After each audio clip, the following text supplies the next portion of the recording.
What's going on, y'all? Thanks for checking in the Khaliis Take. You know what to do. Hit that like, subscribe button. Also hit that notification bell just so you can get the newest and the bonus content first. But hey, let's just go ahead and jump right in.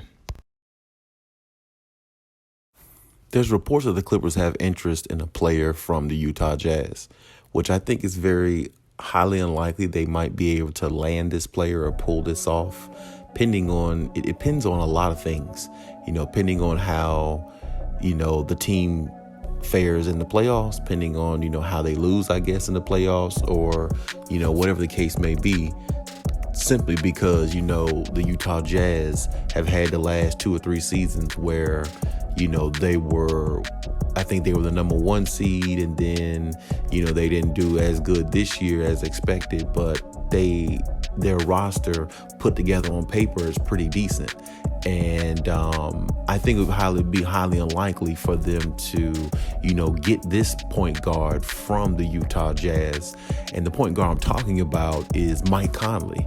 There's been reports the last couple of days, especially with Sports Illustrated and a few other sites, that Mike Conley is a name out there that the Clippers could be interested in. But I really think if you ask me, I really think it's based off of, how well or how poor they do in the playoffs. If the Utah Jazz finds a way to get past the first round with the Mavericks, which I don't think is going to happen, because I think Luka's just, took over that series and it's over with pretty much, if you ask me.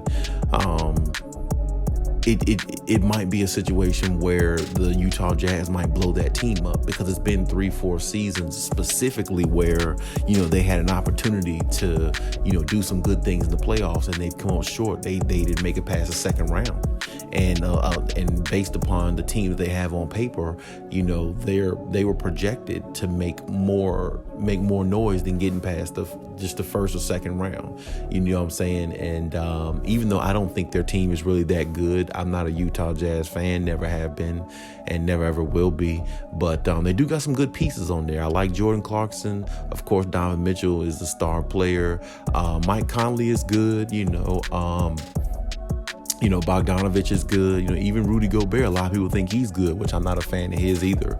But, a lot of people think he's good as well. And he is good on defense. But my thing is, this team has to be blown up at some point if they're not going to get past the first or second round. And it just doesn't seem like they can. I mean, regardless of who's healthy, who's not. I really thought the biggest downfall for Utah specifically was when they lost Joe Ingles. Joe Ingles really made them a better team, more complete, because Bogdanovich is good, but without Joe Ingles, it doesn't balance out their shooting more the way it would if he was still there. So to me, their team is not even, not as good as they were when they had Joe Ingles. I mean, that's when they had the number 1 seed, when they had him and Bogdanovich and, Jordan Clarkson and all of them, gelling together. So, that's just my opinion for that team specifically. But Mike Conley, he is an older point guard, don't get me wrong, but he is a point guard who can contribute. And I don't know if they would have him, of course, as a backup point guard or anything like that. Of course, he's more of a starting point guard, but I think they really need just more of a backup point guard. Somebody can come in there and kind of, keep things afloat and, keep everything level. But I mean, if they did get a starting point guard, I guess that wouldn't hurt either, of course, not at all. Especially one like Mike Conley, who has a good IQ for basketball. I will say, I've never been a big Mike Conley fan, but his IQ for basketball, it isn't that low. I mean, he has a decent IQ to play. I mean, he does. I'll give him that. He just really isn't like one of the point guards that you look at in today's game and say he's a top 5 point guard. He may be a top 10, top 15 point guard, but he's still a solid point guard. He doesn't turn the ball over much. He averages about 13 and 5 a game, shooting 40+% from the field. For his career, he averages about, the same thing, like 14 points a game with 5 or 6 assists and about, shooting 40+% from the field. So, I mean, he's pretty much a consistent human being on the basketball court, very solid in what he does. And like I said, he doesn't turn the ball over that much. He has his moments where he turns the ball over, but he's not turnover prone like Westbrook or, Russell Westbrook or somebody like that. He's more in control of his game and his thoughts when he's on the floor. So he would help the Clippers if they did possibly get somebody like him. I mean, because think about it, he's an older player, but if the Clippers, look at Goran Dragic for the Nets. Goran Dragic is an older point guard, but he still contributes at a pretty decent level, and he can knock down threes and everything himself. And even though he's older, he still can contribute to a team that's trying to win, especially a team that's trying to win a championship. That's why, me personally, I would more or less go after Goran Dragic if I'm the Clippers rather than a Mike Conley, because I feel like Mike Conley just doesn't have the IQ that Goran Dragic has. I feel like Goran Dragic's basketball IQ is a little bit higher, especially for the fact that, he's helped the team get to the finals. Or even if it was in the bubble, when Miami Heat went to the finals, they went more so because of Dragic rather than even Jimmy Butler, until Dragic got hurt, because Dragic was the driving force. He was the leading scorer for that team, actually, in the bubble when they actually made it to the finals that season. So, I mean, I've seen him help carry a team or play to a high level, and seen a team get success with his gameplay. So me personally, if they're gonna pick an old point guard, it would be more so Goran Dragic for me. And like I said, I think it'll take a lot less effort to get Goran Dragic as well, rather than a Mike Conley. Even though Mike Conley is good, and Mike Conley would fit with the Clippers as well, because he plays within his means, and Ty Lue can, get him to do certain things on offense and run the offense a lot better in regards to shaping it up more. Whereas, like I said, Kawhi and PG don't have to average 5-6 assists a game. Mike Conley, a player like him, can come in there and give, his 13, 14 points, and he's a willing passer. That's the big thing. That's the big thing of Mike Conley. That's the big thing the Clippers are really looking for. They're looking for somebody who's willing to pass first and shoot second, and that's their direction, I believe. And if they're looking for that specifically, he would be one of the candidates they need, because he is an all-star type point guard. He's made the all-star game a few times in his career, and he knows how to play basketball at a pretty high level. He's shown that in his career. Even though he's a little bit older, he still can knock down big shots. He's still crafty. He can get to the rim as he used to. Not as much as he used to, but he can still get to the rim. He's a good free throw shooter. And like I said, he's more like pass first. He's not all about scoring.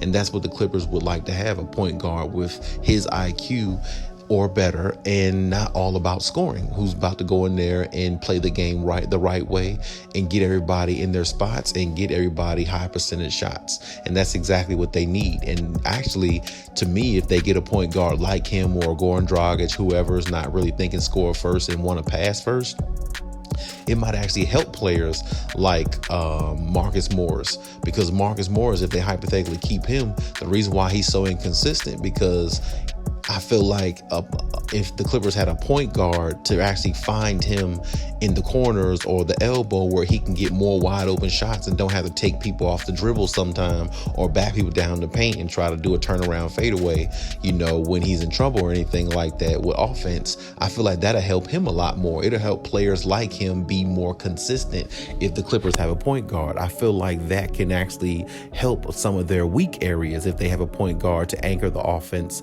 the way it's supposed to be ran, and how everybody is playing their natural position and nobody's out of position trying to do something that they really don't feel comfortable with. And I feel like that's a big thing for the Clippers. So to me, the Clippers need to find a way to go after a point guard first before they get anything else, because they got two decent big men in Hartenstein and Zubac. Even though Zubac, he can be a little bit better, I'll give you that, but I still like Zubac. So, I'm hoping that his development is, this year, and he turns into the player he needs to be. But I mean, that's another story for another day as well. But like I said, getting a point guard will help players like Marcus Morris if they decide to keep him, because I feel like it'll better his consistency and a couple other players on there, other players' consistency on there as well in regards to, their offense. And like I said, Mike Conley, he can't play defense, but I mean, he tries hard on defense. He's more lazy. He's another Luke Kennard type player. He can't play defense to the highest level in the world, but he can cause some turnovers. He can get some steals. He was second or third in the league several years ago in getting steals. I think one time he was first in the league in getting steals. So I mean, he's crafty on both ends of the floor. So I mean, getting somebody like him, you're getting a veteran. You're getting somebody who's been in the game a long time. You're getting somebody who knows the game, who has an IQ for basketball. You're just getting a player who never had an opportunity to really play for any meaningful basketball, because the Utah Jazz are just trash. Let's just keep it real. And then back in the day when he played for Memphis, he was really young then, Zebo and all them and Marc Gasol were the guys, and he was just trying to find a way to fit in. And he did. He fit in fairly well with them. They were a good team too. When he was the starting point guard for them, they actually, made the playoffs several times back then. And, they knocked the Spurs off one time, I think as the 8th seed, So Mike Conley has always been a solid point guard, always been a solid, brilliant mind for basketball. He's just a pass first point guard. He's more of an old school point guard. He's not the point guards of the style today. You see what I'm saying? And that old school style really kind of fits the Clippers more because they got a bunch of shooters and a bunch of scorers themselves. They don't really need an extra scorer. They just need somebody to come in there and give them about exactly what Mike Conley does, 12 to 15 points with about 5 to 8 assists a game, and don't turn the ball over much, knock down your free throws, and shoot a decent percentage from the field. And that's exactly what Mike Conley can do. So if they did acquire Mike Conley, if the situation blows up with Utah, which I believe it will, because I don't think they're going to get past Luka in the first round, it'll be another really horrible bust season for them. But at the same time, like I said, I think the Utah Jazz are going to blow that situation up, because it's just not working. The operation is not working. So, if they can find a way to, rebuild or whatever they plan on doing after this season, might as well do it. And like I said, if it's a situation where, Mike Conley falls into the Clippers' laps, I think they should take him. I think they definitely will take him if they have a situation where he falls in their lap and they don't have to give up so much to get him, especially since he's a lot older now than he was back in the day, of course. It shouldn't have to give up so much for him. And, I think that'll be, a win-win for the Clippers. I personally feel like they should go after Dragic more, or maybe like a DJ Augustine, somebody like that, a good backup point guard. I personally think they should look that direction more. I like Dragic more. I think him and Mike Conley is about the same age anyway, but I just like Dragic IQ more, and I like the way Dragic plays. He plays tough on defense, and Dragic is a dragon. You see what I'm saying? That's his nickname for a reason. He's a dragon. You know what I'm saying? He plays, and he's very deceptive how he plays, and his movements on the court he's not faster than his players. He's real crafty as well. So, and a lot of his wisdom came from learning from Steve Nash back in the day when he was on the Phoenix Suns. So his IQ is even higher because he learned from a player who was a 2-time MVP and who dominated the league for several years. So, or who was a dominant figure in the league for several years, and Steve Nash back then. So his IQ was higher. But, of course, we'll see who the Clippers go with in regards to their choice in the point guard position, because we definitely know they need that and can use that to better their future in regards to winning and better their chances in regards to winning a championship possibly. But hey, that's my take on everything. Leave any comments in the comment section as always. And hey, Khaliis out.